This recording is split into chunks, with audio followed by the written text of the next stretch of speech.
What's going on, guys? Today I'd like to do a review of my Ikea PAX closet door hack. So I'm just going to go through some of the things that I've done to integrate this closet door into my traditional style closet. Typically when you go to Ikea, you find these closet doors go with their wardrobe system, and they're not really made to be used in this manner, but this is a cool little hack if you want to be able to create this good looking nice door that you could see. So let's get into talking about this cool closet system. So I'm going to start off with his side. On the first thing you probably noticed, I have a 2-tier rod system going on with cubby holes. So this is all custom built. I really took my time to make sure I could maximize the space in the closet, because we want to be able to fit as many articles of clothing as possible. On top of that, other stuff we want to be able to store away in our closet. So I did a his and her cubby system that just provided a little bit more space for items that we want to fold that we might not want to put in the dresser. And on the lower rod, you have stuff like jeans. That's on the first tier. And in the cubbies, I have a section for my hats, sweaters, track pants.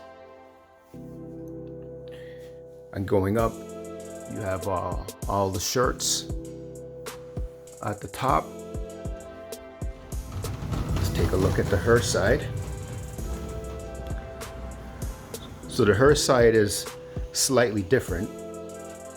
So what I decided to do here is create this gap over here so you could hang long dresses and it could go right down.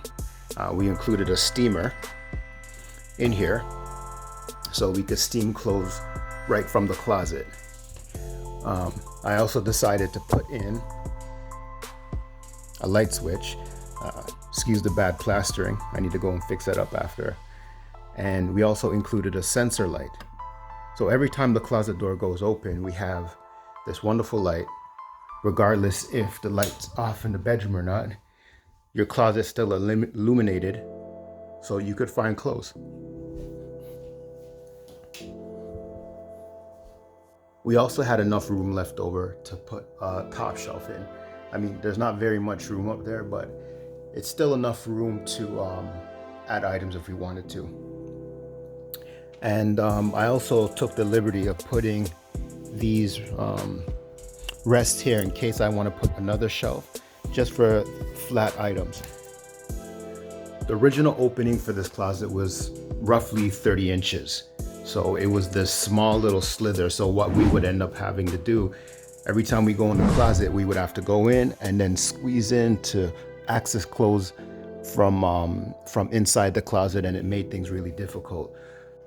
With this IKEA closet door hack, there's a couple different ways to mount the door. The way I went with is mounting the door on the outside instead of flush with the wall, as you can see. One of the reasons why I went with this option on how to mount the door, because it gives you a little bit more space on the inside. Because if it was flush here, then you would lose space on the inside, because sometimes we throw items that's in the bedroom, we throw it in this crevice here inside the closet just to hide everything away. Another downside to putting in the IKEA PAX door hack is you have this unavoidable lower track that I kind of racked my brains trying to figure out how to eliminate the lower track and just have the upper track. I watched a couple other people's IKEA closet door hacks, and pretty much all of them has this lower track. And I mean, it just comes with a territory where you need something to support it because it's such a big door. But I mean, if anybody has any ideas of how to eliminate this lower track, I'm all ears. So just comment below, and I would love to know. One of the things I love to do in the future, I'm gonna remove this, and I'm actually gonna sand and stain it as well, because it's just an unfinished 2x4, as you can see. Also, I had to cut into the wall here to accommodate the lower track to sit recessed into the wall. I mean, it doesn't look the neatest right now, but when you close the closet door, it hides everything away. Besides getting the closet doors from Ikea, all the other components you need for this build you can find at Home Depot. I recommend, if you're gonna do a top bar as long as this, use some proper anchors in the wall so this thing stays sturdy. And also a great thing to maximize the space in your closet. Like, look how many articles of clothing I have. These are amazing hangers.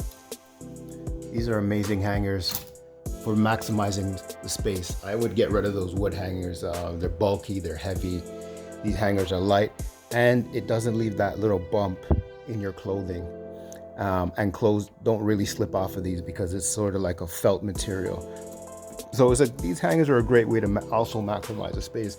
And that was the whole thing we wanted to achieve. We wanted to have a closet system that could accommodate all the things we want and maximize the limited space in the closet to fit both our clothes. Another cool thing I should highlight is these snap-in shelves clips. So it allows the shelf to snap in and stay secure. And they're pretty cheap. You can get a big bag and create how many custom shelves you want and have it just sit in place.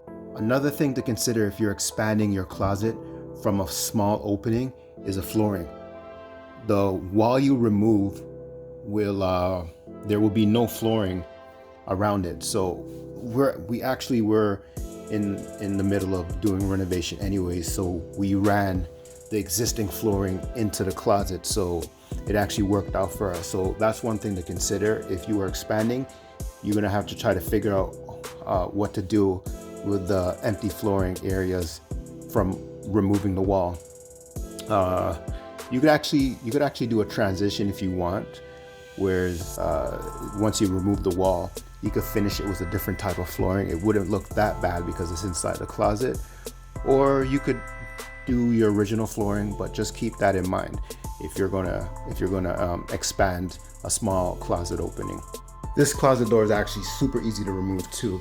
Basically, it's removing this L-shaped bracket and one screw from that L-shaped bracket up there, and the whole door swings out. The bottom of the door swings out, and you could lift the whole thing off the track if you had to do any maintenance, or you had to make any small changes or anything like that. Also, what I love about these closet doors is that you could get different inserts.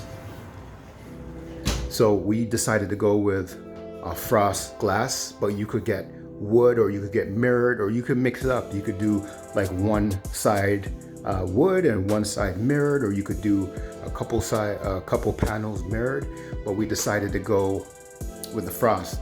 One cool bonus that popped up after the build is this built-in mood light. So let me just turn off this.